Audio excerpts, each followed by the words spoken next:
B2B Cambodia, the portal for business use in Cambodia.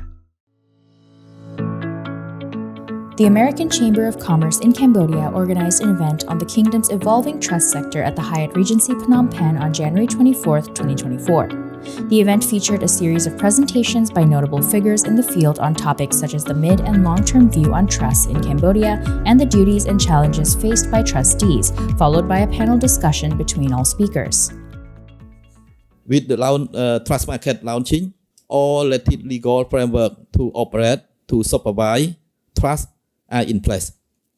And the number of trusts legally established and registered with trust regulator increased sharply from 17 cases in 2021 with trust amount around $166 million US. Now the trust duly registered with trust regulator reached to 810 cases, in which the trust amount reached $1,290 million US. Trust is a new baby in town, right? So of course, a lot of people get nervous.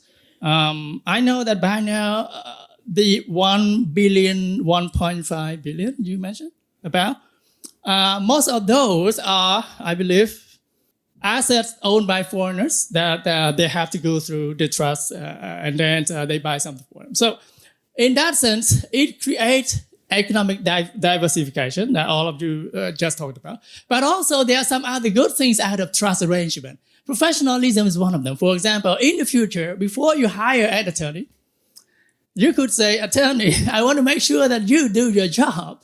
So I'm not going to pay you up front. Maybe I pay you 10%, but the 90% will only be paid if I am satisfied with the process.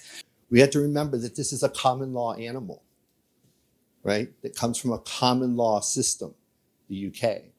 And we are importing it into a civil law system, which means a lot of the words and a lot of the terminology will not have meaning in the civil law system. So in order for the courts to interpret them, enforce them, understand them, they are going to have to borrow from the common law. And that's why in Southeast Asia, or most of Asia, where we have a civil law system, it's actually never a pure civil law system. It's always a hybrid. We spoke with Sok Vanseka, managing partner at Sethalay Law Office, after the event to go into a bit more detail on some of the main questions discussed during the session. Actually, there is no separate regulations of tax to be applied on trust yet. While in other countries, there should be a separate regime or classifications or application of tax on trust. Like imagine if you kind of having to really transfer your asset to your trustee, there is a transfer tax applied. But actually, ultimately, the owner is the same, but just how you really kind of rearrange the structure itself. So the GDT, they are working on with the trust regulator on this. And the other thing on the treatment of the tax on income on trust. Like because the trust company, they hold and manage the trust for the benefit of the beneficiary, right? So all the income needs to be transferred to the beneficiary, can be a personal, individual or so on. But since there is no regime for trust yet, so when the trust or the trustee or the fund manager manage the trust fund can earn the profit, they really need to pay the tax on income on corporate 20%. We need to really regulate in terms of kind of having a clear guideline on certain type of trust, because like you cannot just apply one standard of trust to every trust, because like I mentioned earlier, sometimes it's a social trust. It's a small thing. If you apply the level that you aim to really regulate the commercial trust to them, it's a bit an unlevel market field for them, and then no one gonna register the trust. Actually, the previous arrangement of landholding company and nominee arrangement, it can be contested under the constitution, because it means that the constitution say it already that foreigner cannot own land.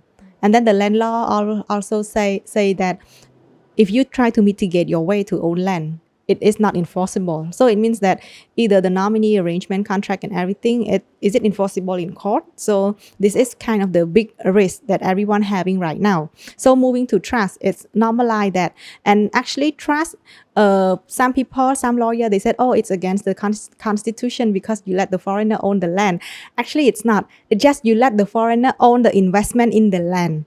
So right now we can see that in terms of saving and investment scheme, we have only deposit, we have insurance, and we have security market. So deposit, to some extent, Cambodia compared to other, the interest is high already, but it's not going to be there forever. You need to looking into other investment. So investment, security market, probably you don't have the skill in analyzing the market, right? Insurance, it happens only when you need it. So for increasing your saving to really catch up with the inflation, probably trust can be a trust fund can be one of the opportunity for both high net worth and retail investor, small investor. So for country perspective, you can see that access to finance right now, if you want to open business, SME and so you need to go to bank only, right? And then when you go to bank, they ask for collateral. And then it's vice versa because you don't have that collateral. That's why you need bank money, but your business plan is very good for the economy, right? So it can be other kind of door to financing through trust, because trust can have the fund manager to look around any startup and invest in that.